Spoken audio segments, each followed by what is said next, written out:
to the republic for which it stands, one nation, under God, indivisible, with liberty and justice for all. Roll call, please.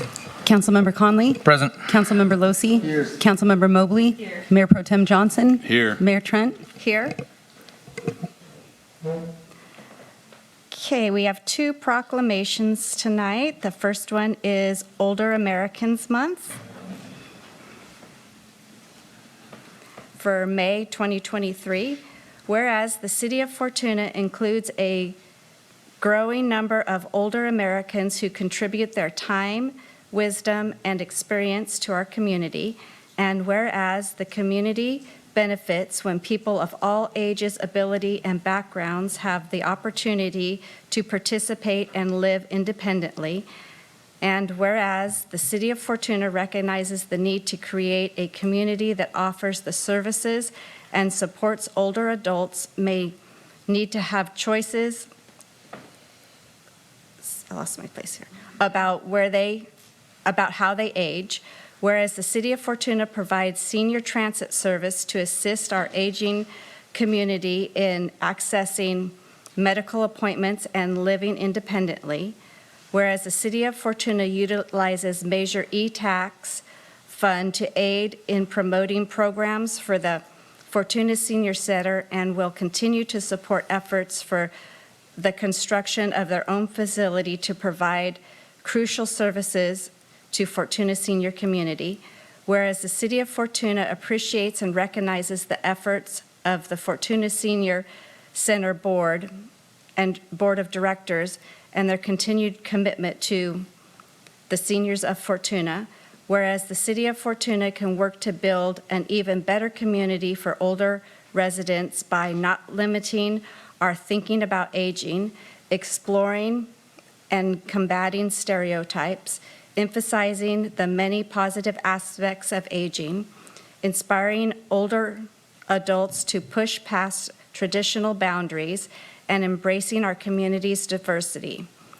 Now, therefore, be it resolved that I, Tammy Trent, Mayor of the City of Fortuna, do hereby proclaim the month of May 2023 to Older Americans Month. We urge residents to celebrate our older citizens, help to create an exclusive society, and accept the challenge of flexible thinking around aging. And this is being accepted, what was your name again? Maggie Kraft. By Maggie Kraft.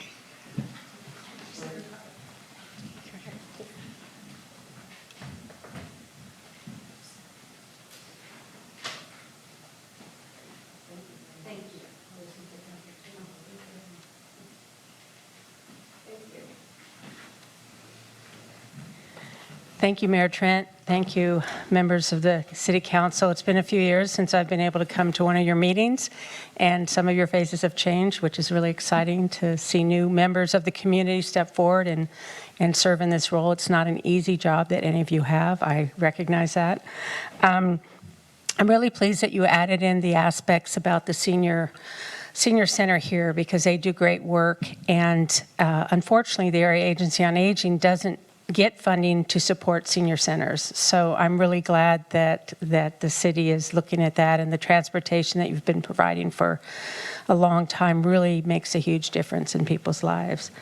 So I wanted to just tell you a few things that are going on since it's Older Americans Month. It's the 60th anniversary of the Older Americans Month, the 50th anniversary of Area Agency on Aging throughout the country, and it's our 43rd birthday. So Area 1 Agency on Aging has been serving Humboldt and Del Norte counties since 1980. And we're having a little celebration at our office in Eureka on the 17th, which is 2 days away. We're having an open house, some cake just to celebrate that, and that will be from 1 to 3 at our offices at 333 J Street. So if anyone wants to come by, see what we're doing there, and have some cake to celebrate our birthday. It's 43 is a great age. And we'll tell you more about the services we offer. Even though our offices are there, our services are both countywide. We have volunteers that work here in Fortuna, especially around our high cap program. And with COVID, everyone's learned that you don't need to physically go to someone's office to get support. So we're continuing to provide support by phone, by computer, virtual meetings, and in person. The other thing I wanted to mention is we are in the middle of a huge survey, first time ever that the state of California is conducting a statewide survey about older adults. You would have thunk that something like this would have happened already, especially since all the area agencies are required every 4 years to do a needs assessment. So we've all been doing our separate needs assessments. This year, we're doing a statewide one, and we're inviting people 55 plus to fill out the survey. So there's information about, I have some information I can leave with you folks, but if people want a paper survey, they can call our office in Eureka. If they want to go online and do it, it's called POLCO, POLCO.us, and it's /area1open. And we've already sent out surveys to a random sampling of people, but now after those come in, we also want to hear from people who didn't get that survey. And if you're one of those people who got that in the mail, please fill it out. It really makes a difference. And I just want to finish with a quote from a woman named Ashton Applewhite. She speaks on ageism and has a website or a blog called Yo, Is This Ageist?, where people get to send, say, this happened, what do you think? And she'll tell you what she thinks. She also has a website called Old School that really has a lot of good information about ageism and how to fight it, how to talk about it. And one thing she says is that aging isn't a problem to be solved or a disease to be cured or something icky that old people do. It's how we move through life, and more of us are doing more of it than ever before in human history. What stands between us and making the most of these longer lives? Ageism. Judging, stereotyping, and discriminating against people on the basis of how old we think they are. Ageism is what we experience anytime someone assumes that we are too old or too young for something, instead of finding out who we are and what we're actually capable of. And we can fight this. One way is just being aware. Start being critical about the words you use and how you look at people and talk about it. And recognize we all are ageist. We all have this inside, but we can deal with it. The other thing is start connecting with people of different ages. We need all ages. We need intergenerational experience and interactions to make this community work. And then activism, watch out for ageist behaviors and attitudes around us and sometimes challenge them. We need to create language and models that support us at every stage of life. And instead of labeling people as boomers or millennials or whatever, just talk about them as older or younger. It's simpler and it's always accurate. It's just a fact. It's not a judgment. It's not a stereotype.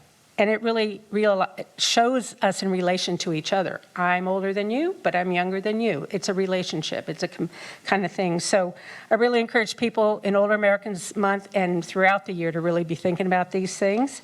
And I really appreciate you taking the time to let me speak to you a little bit on this. Hope you can come and join us. If not at our party on Wednesday, then come by whenever you're in Eureka, and we'll be happy to show you around. Thank you. Thank you.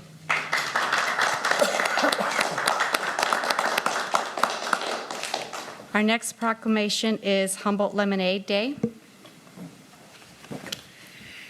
Thank you. Madam Mayor, I should have probably read the Older Americans Month proclamation since I am one. But I'm reading the Humboldt Lemonade Day in recognition of Humboldt Lemonade Day, June 3rd, 2023. Whereas Lemonade Day Humboldt is a free community-wide educational event that helps empower today's youth to become tomorrow's entrepreneurs. And whereas small businesses started by our community's innovative entrepreneurs have created the economic backbone of our local economy. Thought you had trouble with that word. Whereas Lemonade Day is a national celebration that infuses today's youth with the spirit of enterprise, teaching the basic business and entrepreneurial skills necessary to become contributing members of their communities. and successful participants in the global economy. Whereas young people who have looked at the world through a business owner's eyes also make better employees down the road. Whereas Employee Days and Lemonade Days core philosophy of spend, save, and share teaches children how to manage their money by establishing a budget, paying their expenses, saving part of their profits, and giving back to the community. Now therefore be it proclaimed that Tammy Trent, Mayor of Fortuna, do hereby proclaim Saturday, June 3rd, 2023 as Humboldt Lemonade Day, and urges the community to buy lemonade from our local participants to support the next generation of entrepreneurs.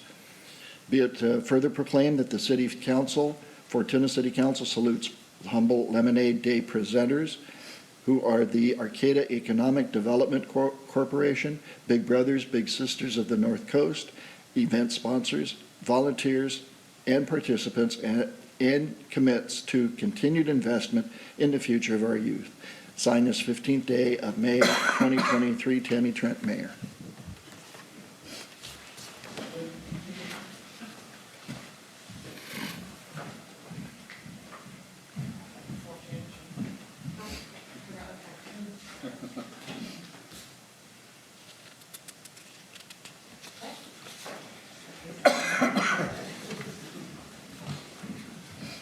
Hello, Council. Thank you this evening. I am Melissa Sanderson, the Vice Chair of the Fortuna Chamber of Commerce and also the owner of NCJ Inc., which is a partner of Lemonade Day. So I'd just like to thank you guys for making this day giving this proclamation and honoring it. We have lots to compete with on Lemonade Day, but so far throughout the county, Lemonade Day has brought in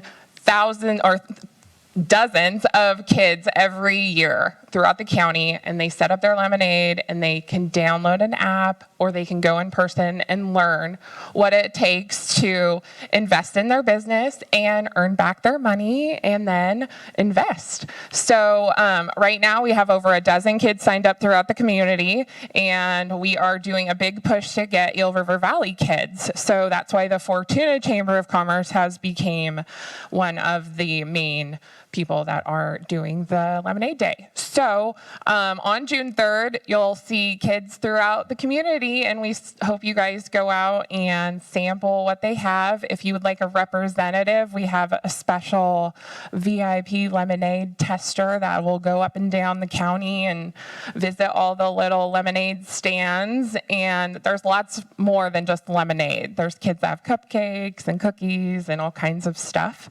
So I just want to say thank you guys and have a great night.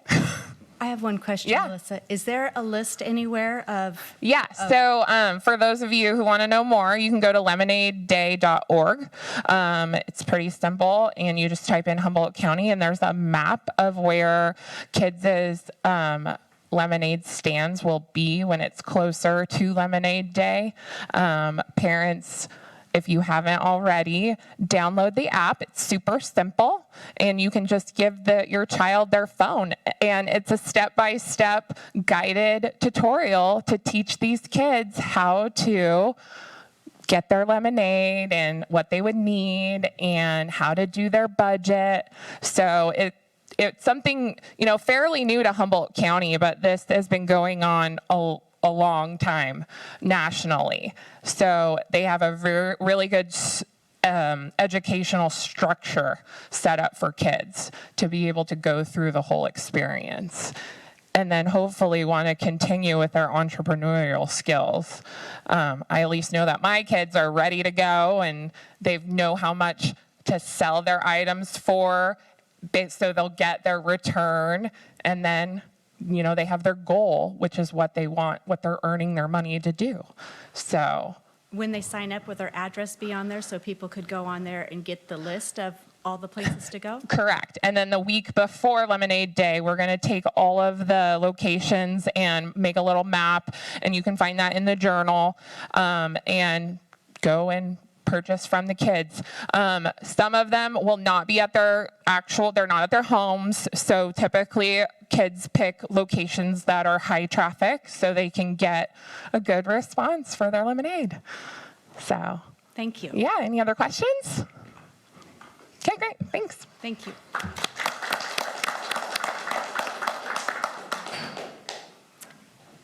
Okay, our next item is oral comments from the public. Anybody who may have a comment or a comment that's not on the agenda?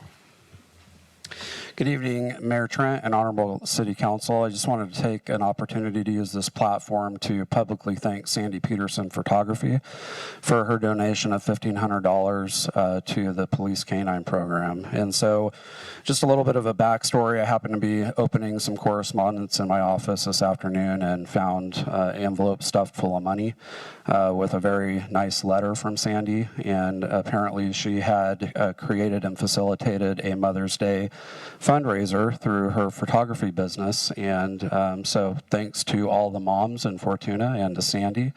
As the council and our community know, one of our two teams are funded by Measure E, and the other is solely funded through donations and grants. And, you know, it's just really awesome as the chief, you know, over the last 3 years, the onpouring of support that have come from our community members and businesses and Measure E also. So, again, I just kind of wanted to take the opportunity to thank her publicly.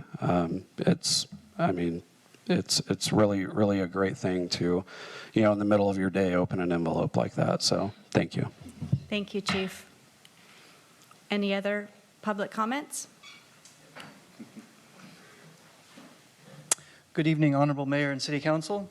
My name is Chris Christensen, Chief Treatment Plan Operator for the city.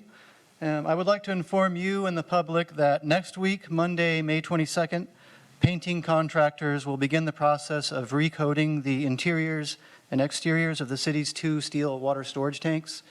This long and involved process will continue for the next several months.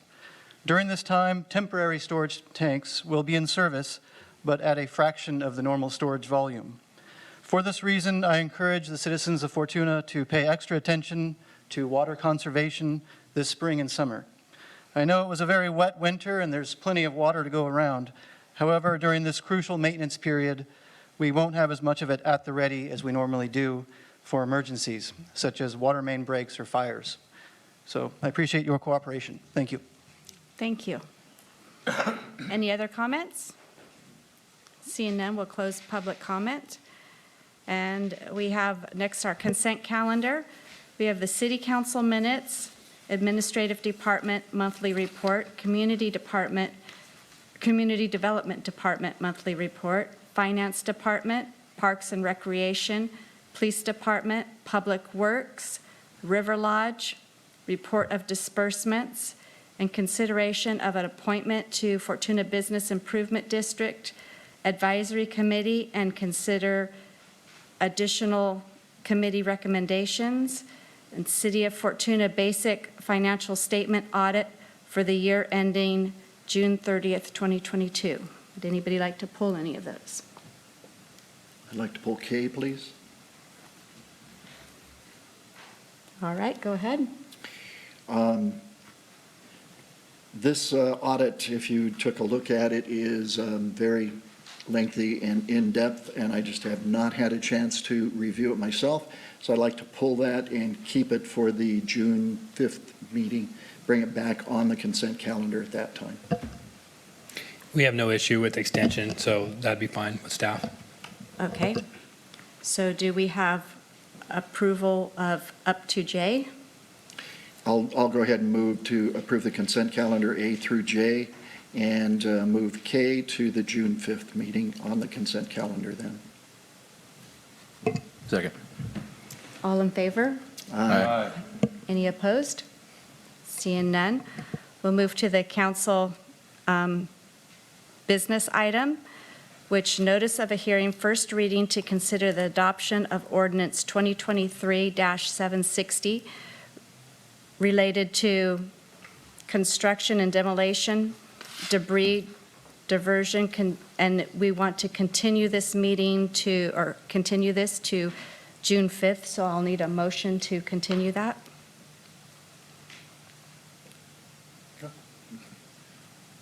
I make a motion, we continue this item to the June 5th meeting. Second. Okay, all in favor? Aye. Any opposed? Okay. And then our next item is the city manager's report. Thank you, Mayor Trent. Just a few brief items. I want to report our upcoming meeting schedule. Our next regular council meeting will be on June 5th at 6 o'clock p.m. Our next planning commission will be on May 23rd at 6 o'clock p.m. Our next Measure E meeting will be on September 19th, quite a ways out there. Our next Roner Community Recreation Park District meeting will be on June 7th, and our next Fortuna Business Improvement regular meeting will be on May 23rd.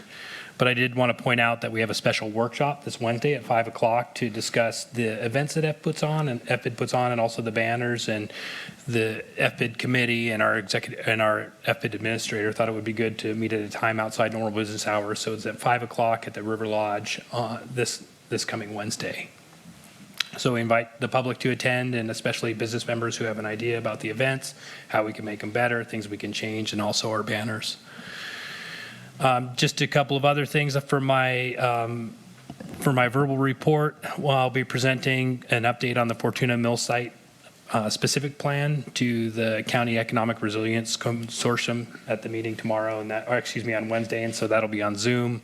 And then I also just wanted to note that we're seeing some progress on our basketball courts. Those were paved last week, and they're starting to do the cutouts for the planters, and so they still have a little bit of work to do on the paving of the courts to make that flat enough for the acrylic surfacing. But we're very excited to see that project moving forward, and looking forward to get those surfaces on there and have people out there playing on those courts very soon.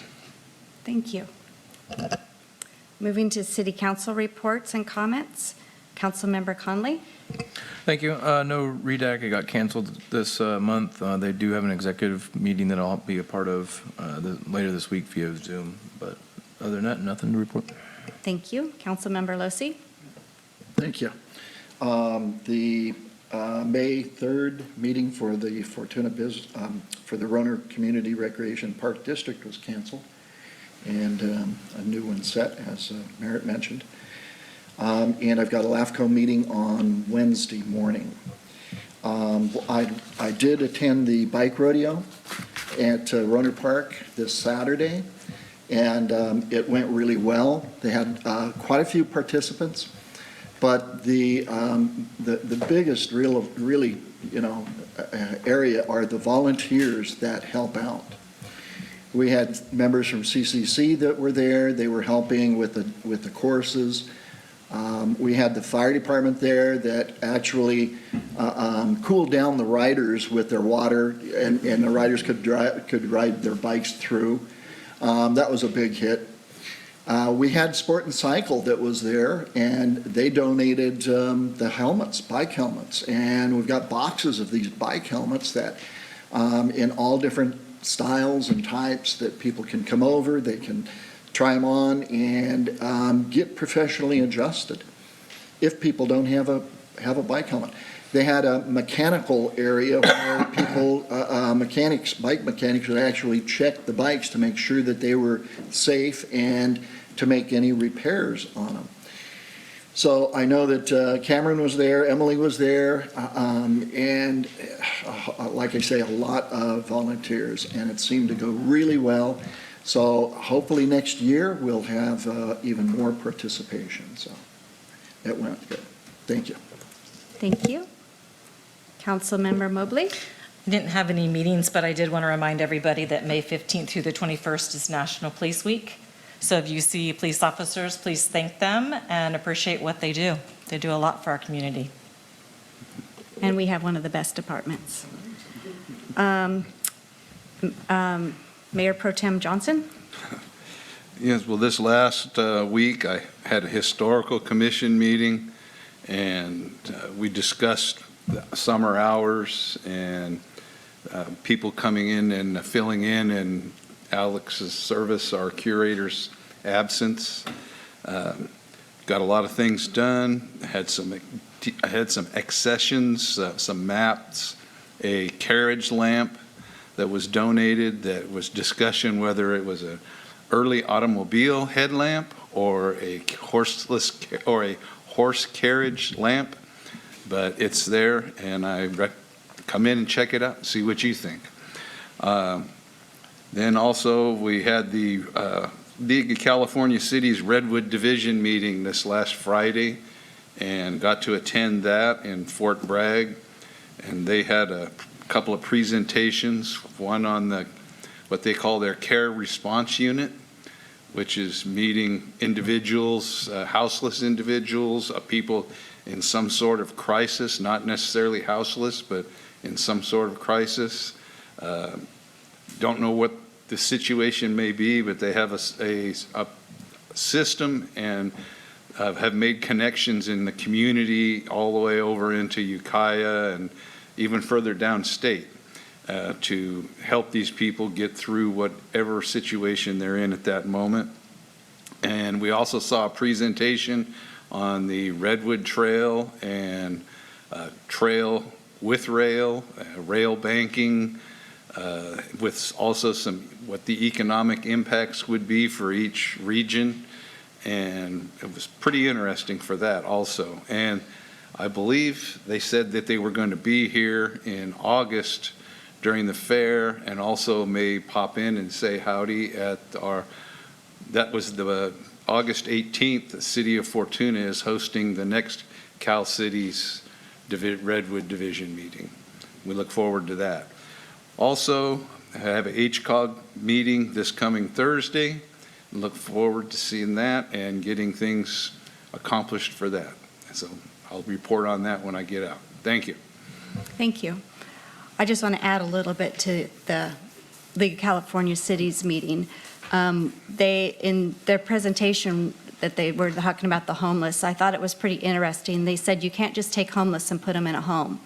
They have to learn how to live in the home. They haven't been in a house for so long. You just take them and put them someplace. They don't know how to live there, which I thought that was really interesting. And they went on to, how they deal with that and how they teach them to get back into society. And that was pretty interesting how they did that. Something else that they do is they have a program where they can actually get people back to their families.